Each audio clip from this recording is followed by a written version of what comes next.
everybody, it's Walter here with Coastal Caterers. In this video, I'm going to answer the question, where's the collar on a propane tank and what does the collar do? But first, if you wouldn't mind subscribing to our channel or giving this video a like, we'd appreciate that. So the collar is the part of the propane tank that's right here, and it looks like the collar of a shirt, so to speak. That's why I call it the collar. And the collar has basically three functions that are important to the propane tank. And first, as you can see, the collar is welded on to the tank because this is where the handle is. That's where you're going to carry it. If not, without the collar, you'd have to, carry it like this, and it'd be really awkward.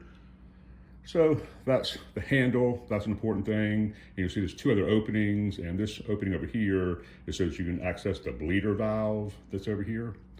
Now, the second thing the collar does is it protects the shutoff valve, the OPD device right here, from getting damaged. If it falls or something hits it, it's going to help protect your shutoff valve so that it doesn't start leaking gas if it gets damaged. So that's another thing that the collar does. It protects the main shutoff valve here.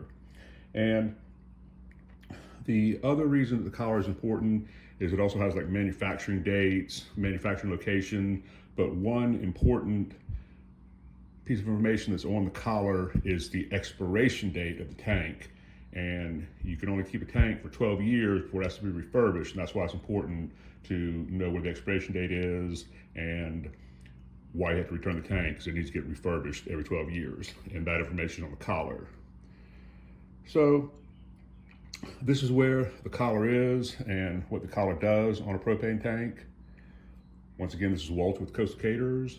Thank you for watching this video. And as always, have a great day. Thank you for watching.